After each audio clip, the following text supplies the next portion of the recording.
कर्जतमध्ये गोवंशाची चोरी करणारी टोळी होणार गजाआड. कर्जत धोत्रे येथील तरुणांची जिगरबाज कामगिरी.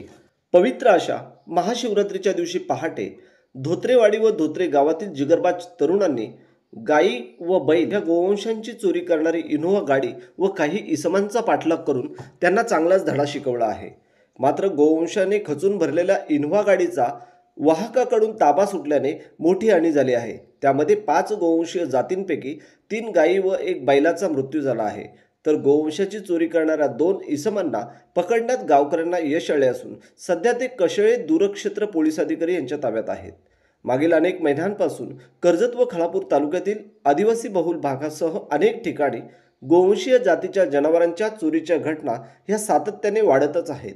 मात्र वारंवार घडणाऱ्या अशा घटना रोखण्यासाठी स्थानिक पोलीस प्रशासन कमी पडत असताना दिसत आहे. त्यामुळे पोलीस प्रशासनाकडून कायदा व सुव्यवस्था व वाढणाऱ्या चोऱ्या आटोक्यात आणण्यासाठी नाकेबंदी होते की नाही हा प्रश्न सध्या प्रकर्षाने समाज घटकांमधून उपस्थित राहिला आहे. परिणामी अशा घटनांबाबत प्रशासनासह स्थानिक नागरिक जर दक्ष असतील तर असे प्रकार रोखण्यात नक्कीच मदत होईल असं सर्व स्तरातून बोलले जात आहे.